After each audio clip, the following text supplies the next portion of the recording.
What's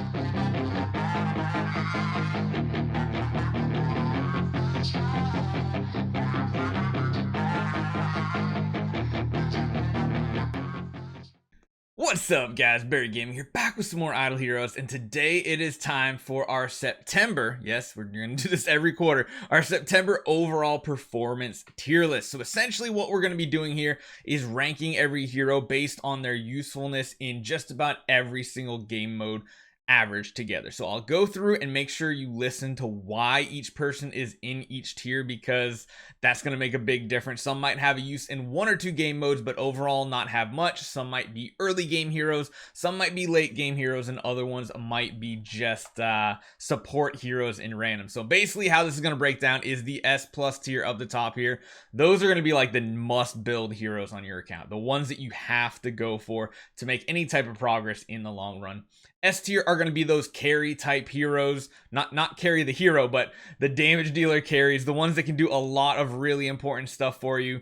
The A tier is going to drop down. This is going to be a mixture between early game good players, good heroes, and of course support type heroes that are going to help support those S and S plus heroes. And then as we work our way down, we're just going to kind of classify them based on what they can do. So let's jump into this. Let's get started. The first man on our list here is going to be Faithblade. So Faithblade used to be one of the strongest light heroes.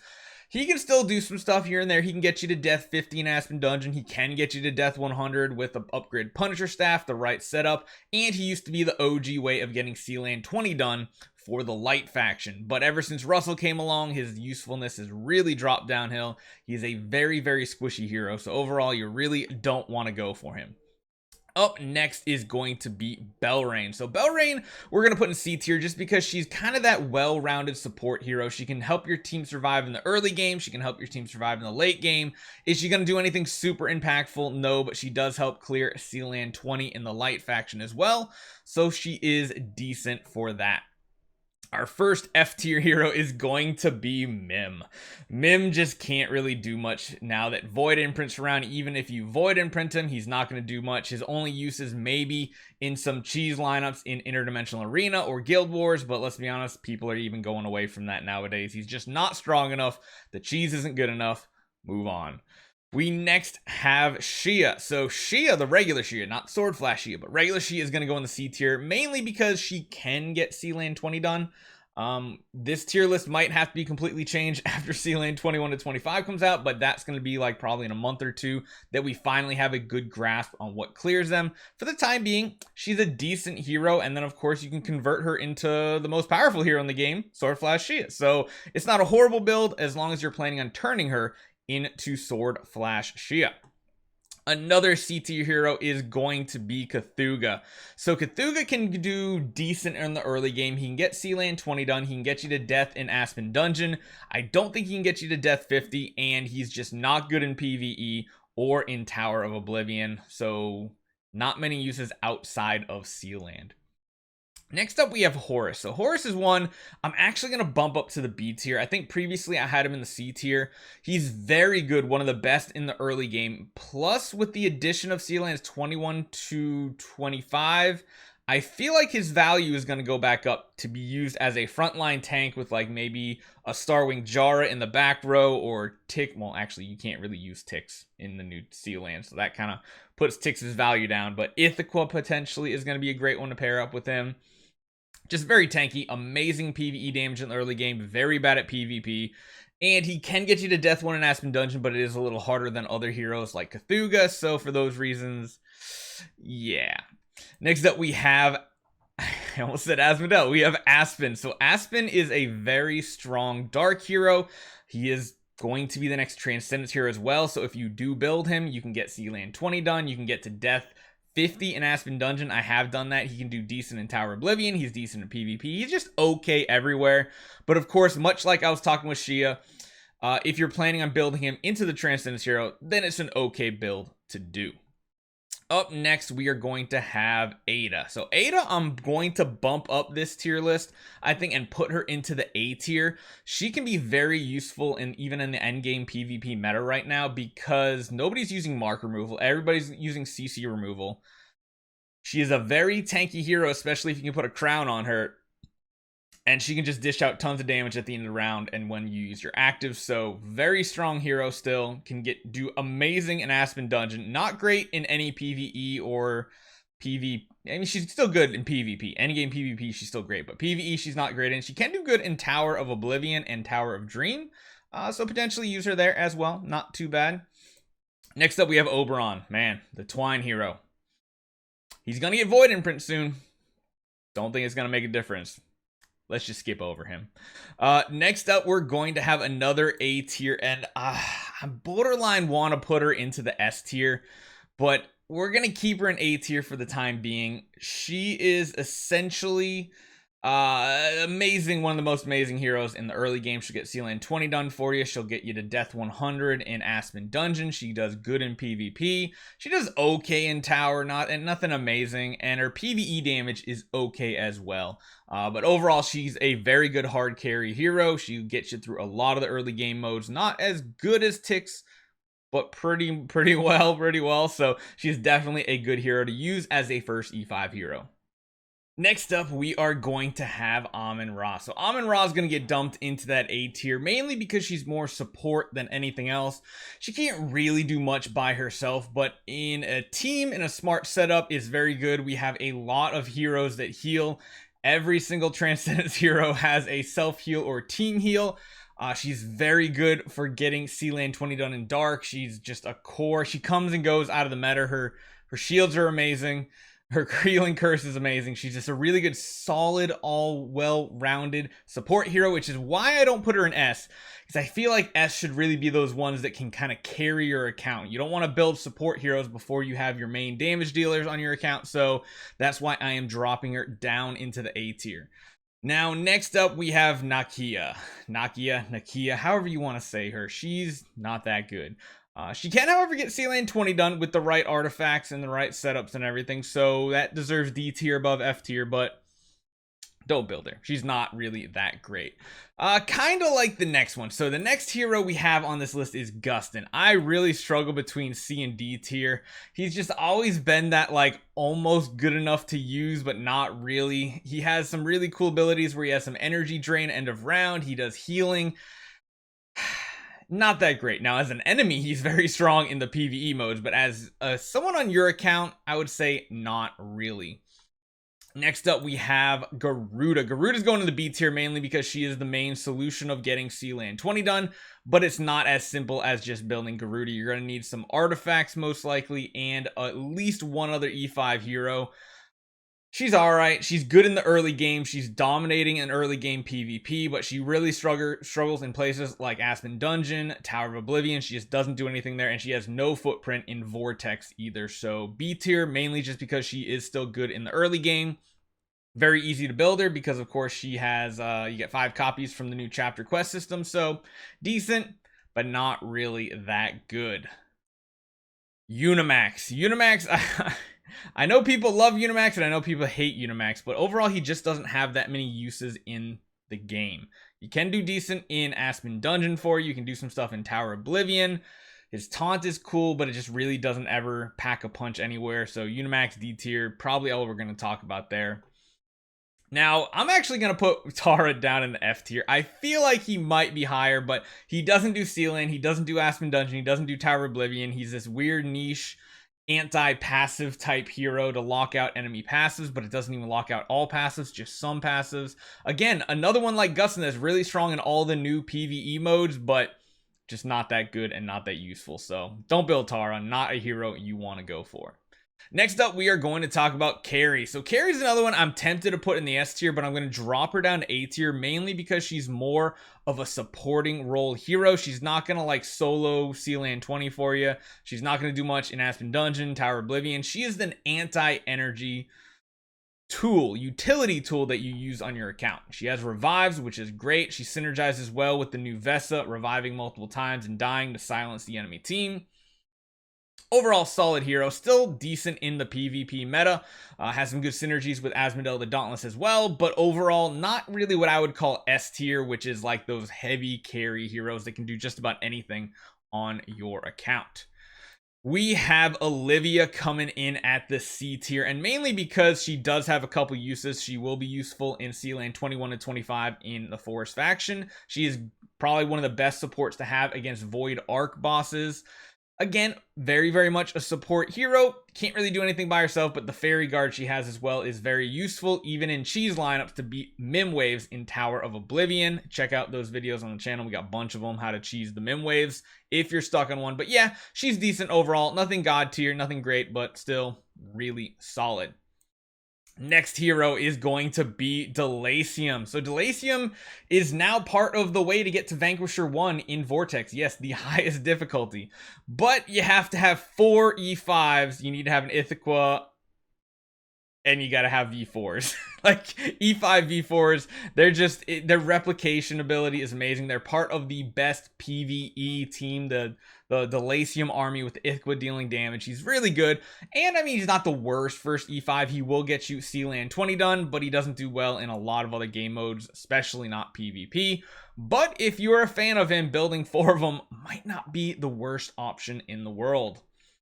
Now, one of the first heroes we're going to throw up into the S tier is Ithaqua. So Ithaqua does kind of everything besides PvP. She's great for C-Land 20. She's not the best. She's probably like top 5 or 6 when it comes to first E5. She's decent, but she does require a lot of support to get C-Land 20 done compared to other heroes like Eloise and Inosuke, those ones.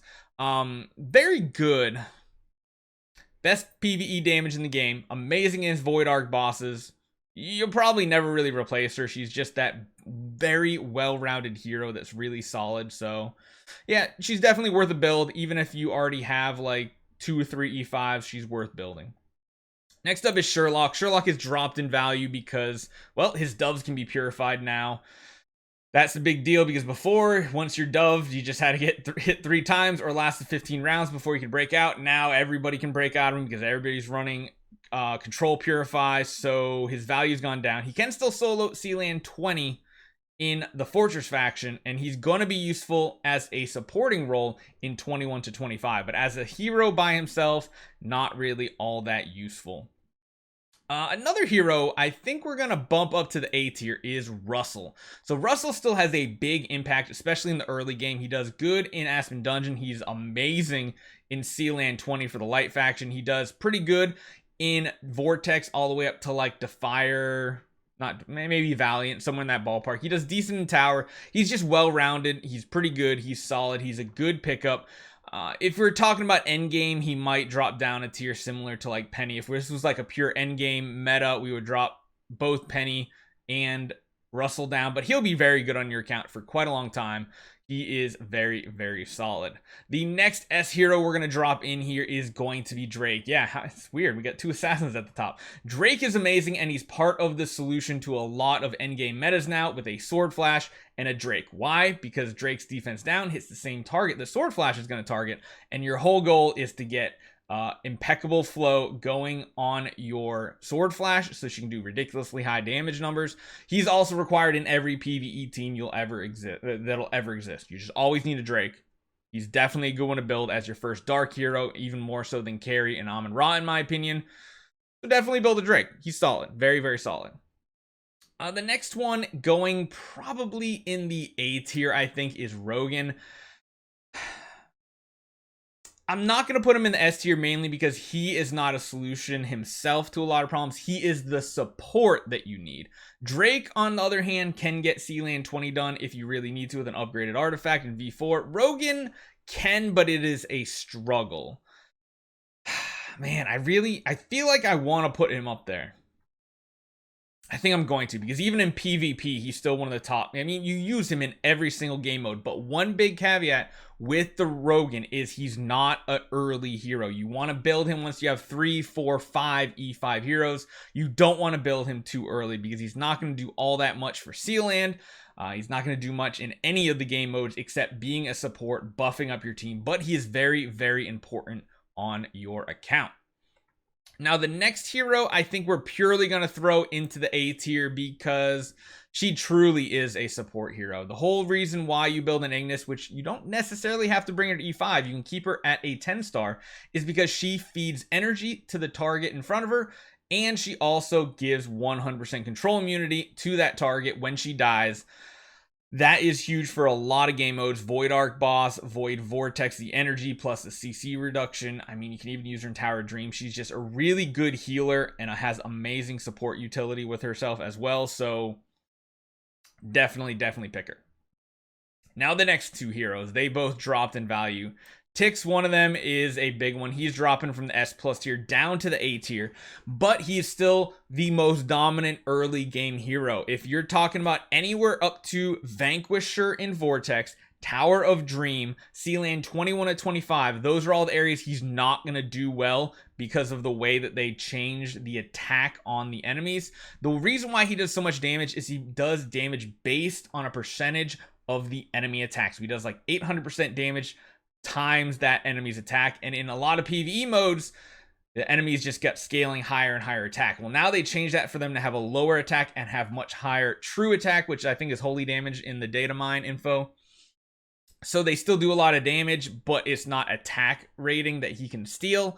But if we're talking about Aspen Death 100, Sealand 20, Tower of Oblivion, Void Vortex, all the way up to Vanquisher, Tix is still one of the god tier heroes, and still, in my opinion, probably the second E5 hero everybody should try building on their account. You build your first E5, then you transition over to Tix. That's going to solve so many problems on every one of your accounts. Now, Inosuke has dropped a little bit because they did nerf his shields and Fiona's shields. He has dropped in value, in my opinion. Nowhere near as good as he was, but he's still very strong. He can still get C-Lane 20 done very easily. But besides that, he doesn't do much. He'll get you to Aspen Death 50 very easily. He can do good PvE damage. He's really good in PvE in the early game because of his shields. But overall, he just doesn't deserve to be in the A tier anymore. He's still probably my favorite, second favorite, first E5 hero behind Eloise. But, you know, it is what it is at this point. Now, next up, we have Flora. I guess we put her in the C tier. She can get Sealand 20 done. She does require some extra support, though. She's not really that great in a lot of places. Her CC can be useful in, like, Void Vortex, potentially, as well. She's okay. She's okay. She's nothing, like, super amazing. She's solid-ish. It's kind of the best I can say about her. Yeah. Next one, we have an F tier hero, Trashilago, just absolutely trash abilities. She's really strong as an enemy in PvE, but she's pretty garbage. Just don't build her. We're not even going to talk about her. Just don't build her. Next up, we have Morax. Morax, I think, is going to go C tier. I think he's a C tier. Almost B tier, but I can't compare him to the heroes in the B tier. He can get Sealand 20 done. He can get you to Aspen Death 100. Don't know if he can get you to 50. He doesn't do that well in Tower Oblivion, doesn't do well in PvP. He just doesn't have many places he's good at besides Sealand. And even in PvE, his damage is not that much because all of his damage is weighted behind his active ability. His basic does next to nothing. So, next B tier hero is going to be Fiona. Like I said with Inosuke, they both dropped in value because of the shield changes. Plus, we now have Transcendence Fairy Queen Vesa out, who does a better job at using shields. She's still useful, just not as useful as before. She can do good PvE damage. She does okay supporting in Sealand. She doesn't do anything in Aspen Dungeon, Tower Oblivion. She's just there purely to support your heroes, but I do think she still has more use than a lot of heroes on this list. So, Gloria. Again, a hero I've never really used. Can't really talk too much about her. She has a cool stun synergy that she can roll out. She's okay. Again, she came out at a time where she was not necessary. She was not required, so nobody used her. I think that pretty much covers it. Next up is Phorcys. I will drop him in B tier, but I was tempted to drop him down to C tier in all honesty. His active ability is huge because it can remove buffs from enemies and convert that into damage. The problem is he's just so squishy. He dies so fast. Everybody with V4 nowadays has too much HP for his damage to really add up and matter. When he first came out, he was one-shotting people that had like multiple Rogans on their lineup. He's solid. He's okay. He can get Sealand 20 done with some support. He can do a couple of things here and there. Nothing really pivotal. Again, maybe a C tier hero, but borderline, very, very close. Yep. Next up, we have one of the best heroes coming out right now. and that is Eloise. Eloise is by far one of the best first E5 heroes to build because you will keep her your entire life of your account. She is by far the easiest to get Celine 20 done, completely solo with no other heroes, just pure fodder with just a fearless armor, plate of courageous defensive artifact. She doesn't even require a full monster, maxed out monster to get Ceiling 20 done. And she's also amazing in a lot of the new game modes like Tower of Dream. She's absolutely amazing at. And then on top of that, PvP. She's part of one of the best PvP teams out there. So Eloise is definitely my pick as the best first E5 hero to go for. She does slack a little bit on pure PvE damage, but the fact that she just has so many uses, she is just a god. But I'm going to put her in S tier.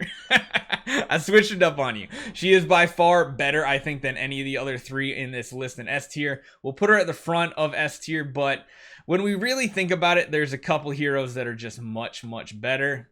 One being probably what everybody should build as your first Transcendence hero, Sword Flash Shia. She does everything, boys and girls. She's like one of the top behind Ithaqua, I think, for PvE damage. I think Vesa might be up there with her. She has the best PvE damage. She can do everything. She's going to be amazing for getting Fortress Ceiling 25 done after the update. She's part of the answer for Void Vortex all the way up to Vanquisher, and even into Vanquisher you can still use her. She's just such a pivotal hero. So much damage. Very, very strong. Definitely my pick for first Transcendence hero as well. And talking about that, we have the second Transcendence hero everybody should build, and that is Scarlet Queen Halora. She is a damage dealer. She is a supporter. She's a team buffer. She's a bleeder. She's everything. She just does everything in one package, and you're going to use her in every single game mode. She is by far like the easiest Death 100 clear hero in the game, even easier than Tix in my opinion. She does everything well. Even if you don't need her for damage, she's there for all damage dealt buffs to your team. She'll lower the crit from the enemy team. She's just really solid, and she gives that Royal Guard that lets you ping away at shields on the enemies when they're low life. Best two heroes in the game, like by far. After that, let's jump on over to Waldeck. So Waldeck, I think we're going to put in the... Ooh, this is a tough one. B tier? I think he's going to go to B tier. He can get C-Lane 20 done, of course, like a lot of the new heroes. He does have some synergy and some uses in PvP right now in one of the endgame metas that he's good, he's decent. But overall, PvE wise, he's just not a standout hero. He can get you to death 50 in Aspen Dungeon, but besides that, he's not going to have a huge impact on the game. After that, we have Andrea. So Andrea is one of the best support heroes in the game right now. Amazing in PvP, just absolutely amazing healing. When an enemy or an ally dies, he'll heal everybody up. He has an active ability that heals for just a ton, and it smart targets the lowest HP heroes for every layer of the heal, and he's got a lot of layers of the heal. And he can just be good overall. He doesn't do anything like Sealand, but again, he can support Sealand. He can do a bunch of stuff like that, but he is by far one of the best PvP heroes in the late game. Again, though, pure support hero, not a hero that you're going to build too early on your account. There's other light options I would build before Andrea. Probably mainly Russell, maybe Aida, but he's a very, very strong pick. Next up, we have Onkirimaru. I'm dropping him in the C tier. I don't think he's really that great. His revive is really janky and weird. You have to, like, even if the ally he's attached to kills the target, it has to be his portion of the damage that kills the target for him to revive. He does have some uses in PvP. He's not really that great in Aspen Dungeon. Borderline want to put him on D tier. He's not really a hero you want to go for, so just beware. We have the brand new hero, Saja. I'm going to put her in B tier just because I think in multiples she's going to have some use, and her stun capability might be very useful in the Fortress faction if you don't have a sword flash to do it. She's okay, she's decent, she's nothing like super great, but I'd put her along the par and lines of all the rest of the B tier heroes. I think she's okay, she's decent. Now we just have to finish up the Transcendence heroes. Asmodel the Dauntless, he is a strong boy. He can do some of the biggest crit AoE damage in the game. You're not really going to use him in anything besides PvP though. You might use him in Tower of Dream. Tower of Dream actually he's pretty solid in as well. You're not going to use him in Void Vortex. His mainstay is PvP, and he hits like a truck. He is one of the biggest damage dealers in the game, but you do have to have the right support around him to build him. Next up is Jara. Jara, I think, is better. If I can get the images to go. Jara is probably what I would say is borderline 3rd or 4th Transcendence hero you build on your account. It all depends on what pay-to-win artifacts you have. If you have Energy Feed, if you have an upgraded Ruby Scepter, she will literally lock down teams the entire fight. Like, she can just lock it down, especially if you have Rogans. You'll see a video actually later today highlighting just that. A bunch of Rogans with a Starwing Jara. Tons of energy artifacts, but this is like whale version. She's probably the best for whales out there to build as your 3rd Transcendence. But if you don't whale, if you're just kind of slowly playing, I would say Vesa is the better option for 3rd Transcendence hero. For whales, probably 4th, maybe 5th. It's kind of borderline. But if you don't have a bunch of pay-to-win artifacts, Vesa is that nice, well-rounded hero. You guys saw last week, we had some pretty broken OP damage numbers coming out of her in PvE situations, doing like trillions of damage. Trillions, yes, with a T, not a B, T. She's just amazing. The shields, the healing, the silence she provides. She's just such a solid hero. I would say if you don't have a ton of pay-to-win artifacts, but you do have enough to build a 3rd Transcendence hero, she's probably the better picked over Jara, but it depends on what artifacts you have, because if you do have the right artifacts, Jara will be better. So hopefully this helps you guys out. Like I said, you can't just stare at this and say, oh, I'm building Delacium. You have to know why you're going to build Delacium. So make sure you listen to all of this here. Very, very important information.